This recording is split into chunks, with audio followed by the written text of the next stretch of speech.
We now come to the debate on matters to be raised before the forthcoming adjournment.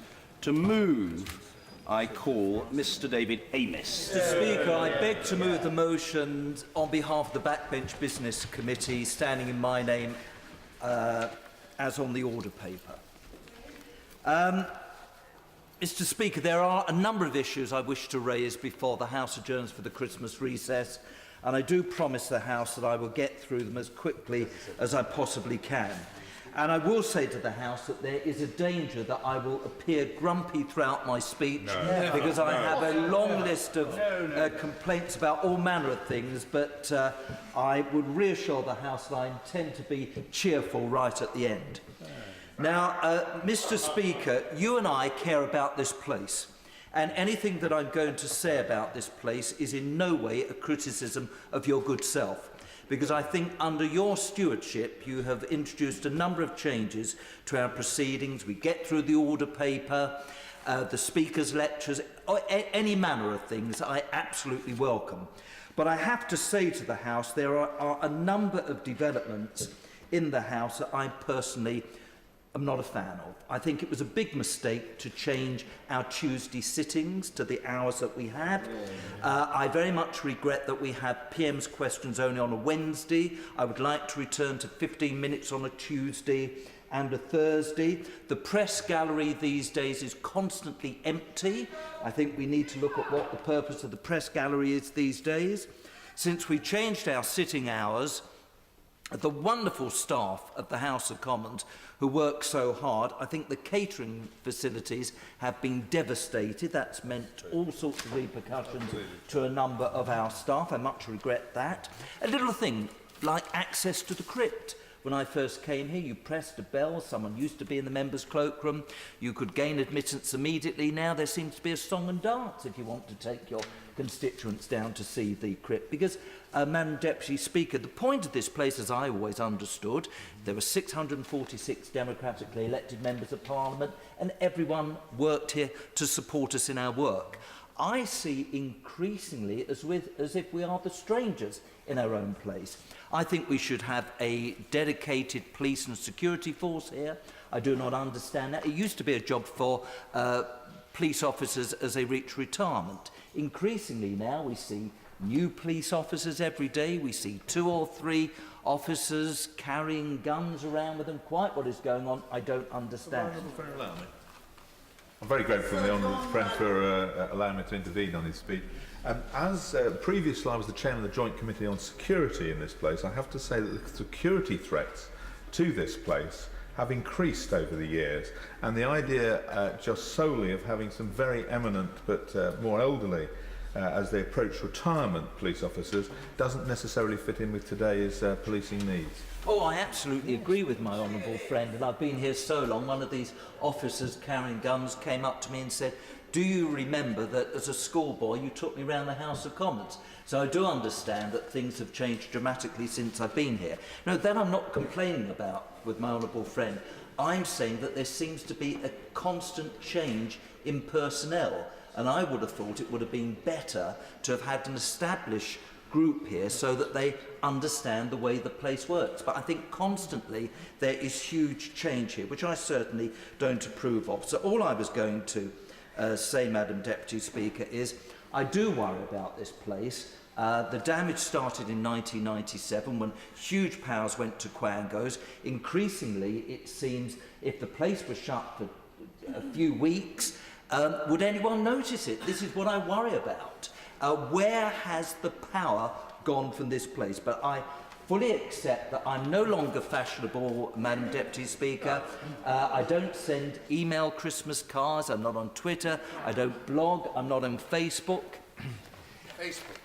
My honourable friend's very life is a statement of fashion, but I would just say to him that in terms of where power has gone, I think in the session of Parliament that we have experienced this year, must be the first time that Parliament's actually stopped a war on which the executive were hell-bent. And I'm so glad my honourable friend has reminded me about that, because I tell everyone that it's a long time since my being here. I've made a huge difference. Well, we certainly did, I and other colleagues, over Syria. And if only I'd have had the good sense to do that earlier with Iraq, things might be different. So that is the first moan. The second moan is about the Chilcot Inquiry. £7.4 million has been spent on this inquiry, and I certainly want the results, just like I do want on the Leveson. Now, I've asked lots of questions, and I'm told the reason it's delayed is because of the huge number of recorded conversations involving the two previous Prime Ministers and the previous President George Bush. But I do say to the House, I'm certainly not going to shut up on this matter. I want the Chilcot report, and I want to know exactly what went on behind the scenes. Freedom of Information Act. Now, this has had all sorts of consequences for all of us, but I think it's crazy that people can make requests and we don't know who they are, we don't have their addresses. So why do the media host abusive remarks, which are very offensive to constituents, and occasionally they might be offensive to politicians, but of course we've got extremely broad backs. I think it's absolutely gutless that we don't know who the people are and we don't have their addresses. And there is no reason for the media to host these very, very offensive remarks, often about constituents. Air pollution. There is a hidden killer amongst us in the very air we breathe. Small particles, particulates, created largely by processes of combustion. Once breathed in, they attack the cardiovascular system and cause excess mortality. The proportion of mortality caused by particulates in England is 4.5%. In my constituency, it's 5.7%. Some of the environmental damage arises out of burning coal or biomass, but a lot also comes from the tailpipes of cars. In fact, particulate emissions have been growing from diesel. Road fuel gases offer impressive reductions in particulate loads. In fact, particulate emissions from cars running on road fuel gases are indeed negligible. Thanks to concessions from a previous Conservative government, fuel duty on road fuel gases are lower than on petrol and diesel. I'm grateful to the honourable gentleman for giving way. He was making what I thought was a very good point about emissions from cars, and then spoilt it by raising party political issues on fuel duty, but neither here nor there. And what I wanted to say to him, being a fellow East Londoner or someone who originally was from East London, we are desperately in need of river crossings in East London. The opponents say it would encourage traffic and create more emissions. The emissions in East London are caused mostly by static traffic because it can't move, because it's sitting on either side of the Blackwall Tunnel. There are more bridges in West London, less pollution. Does he agree with me that pollution can be dealt with by moving traffic rather than static traffic? As the honourable gentleman and I celebrate West Ham beating Tottenham last night at 2-1, I absolutely agree with him on that point, and that's something that I hope a number of us will work towards to persuade the government to join with us about this new crossing. The nice thing about cars running on gases are that they offer the motorist a really cheaper alternative, and a cleaner one at that. The autumn statement contained a 10-year pledge to certain road fuel gases to keep their advantage over conventional fuels stable, all to the good, but the road fuel gases given this boost aren't used in ordinary vehicles, only in heavier or commercial vehicles. The only fuel to receive a knock in the statement was autogas, or LPG, another road fuel gas, this time one used by 160,000 British motorists. They were put on a trajectory of gradually reducing benefit from running these cleaner cars. It seems an oversight to discriminate in favour of some fuel gases, so I very much hope the Treasury will look at that. Now, together with the honourable gentleman for Canning Town and the Poplar and Limehouse, He's a secretary of the All-Party Parliamentary Fire Safety Group, and I'm the chairman. And he and I know that it has become increasingly apparent that we're not learning many lessons from serious fire incidents. If you look at the causes of major incidents over the past few decades, there are many common features and similarities. An example is the 2009 Lacarnal House Tower block fire, where 6 people were killed and 20 were injured. Many of the causes for this fire, as well as other more recent fires, were the same as the Summerland fire 40 years ago. That then inquiry recommended that architectural training should include a much extended study of the fire protection and precautions, yet 40 years later, what on earth has happened? Many lives, I believe, are being lost unnecessarily because we are not implementing this advice. So I do hope the government will do something about that issue. Disclosure and barring service is also worrying me. A number of my constituents have had issues with the disclosure and barring service, previously known as the CRB.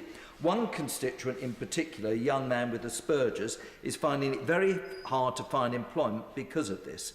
A DBS certificate is now needed before applying for many jobs in areas such as schools and even cleaning positions. However, my constituent is not able to obtain such a certificate as it has to go through a recognised organisation, as the jobs require the certificate before starting the job. My constituent then is obviously in a very difficult position. And thank you, Madam Deputy Speaker. Thank you, Madam Deputy Speaker. I ask my honourable friend, does the new system forbid me from taking my children and other children to a cricket match, say, when it's a school event, or has that silliness been sorted? I'm not sure it has been sorted, but can I write to my honourable friend on that particular point?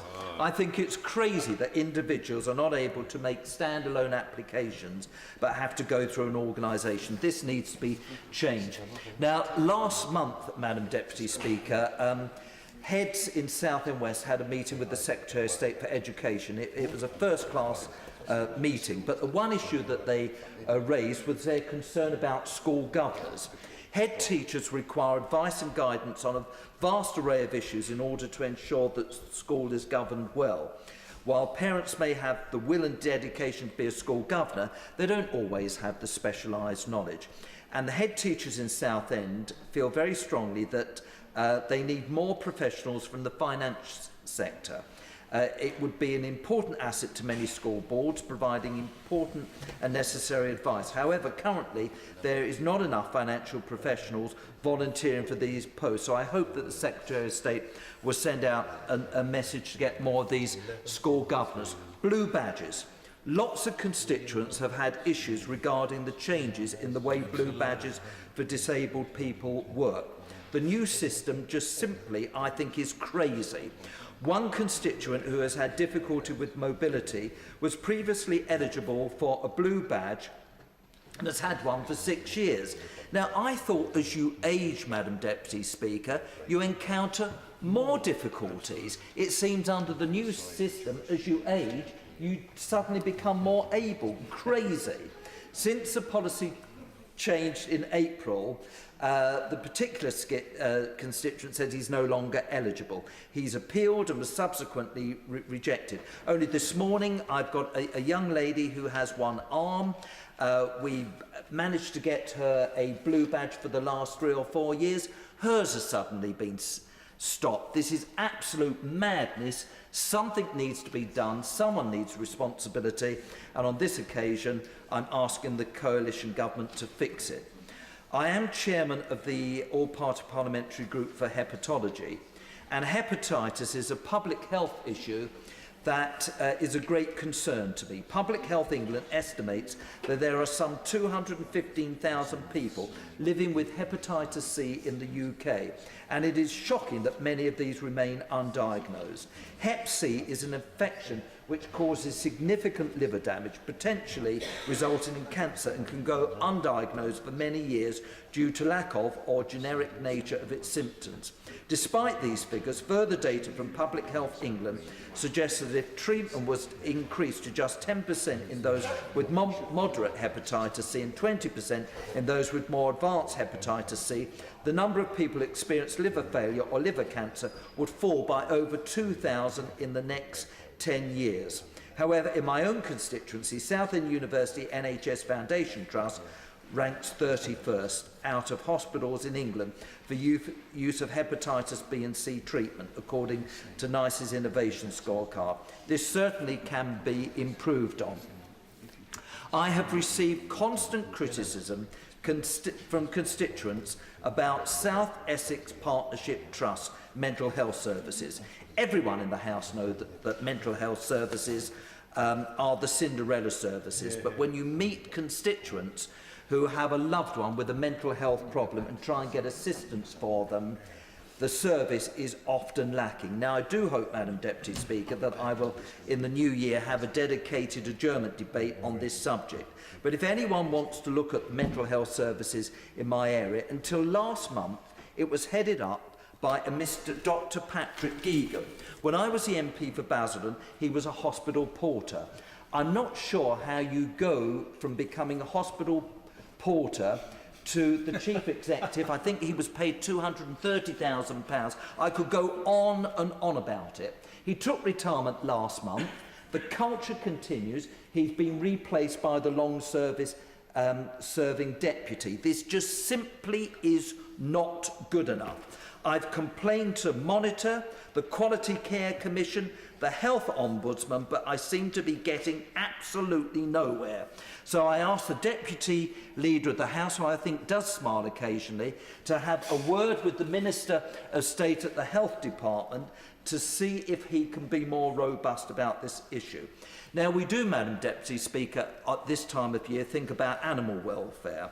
And I spoke in a debate on live animal exports last year. And I spoke about long-distance transport of live animals causing huge distress to them. The exotic pet trade in particular is a huge cause of animal suffering.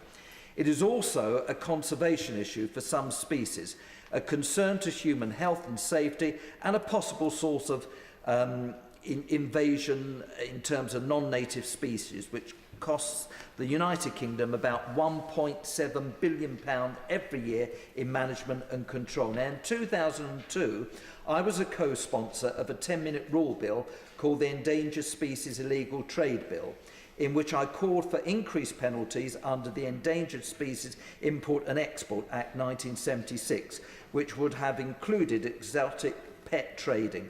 If only that piece of legislation had become law 11 years ago, we wouldn't be in the mess that we are now.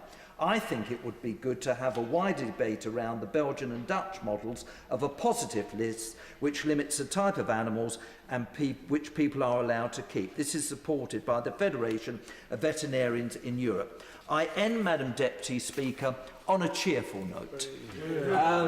I have a constituent who called Ray Woodcock, who is a great-granddad who recently broke the Guinness World Record for the highest ever bungee jump into water.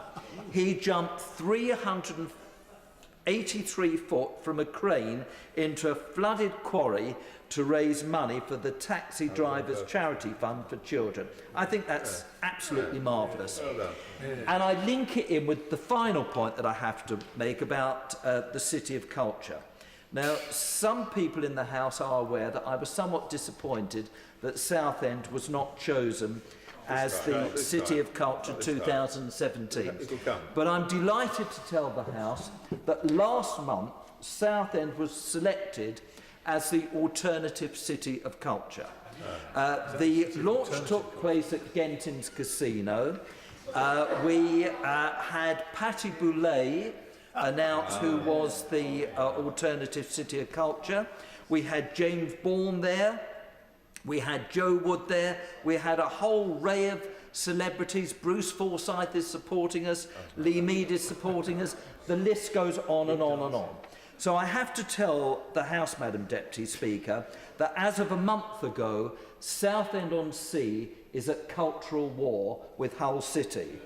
The Thames versus the Humber, Leigh-on-Sea Fish versus Faggots, Southend United versus Hull City. Between now and 2017, the United Kingdom and the world will realise how rich culture is in Southend.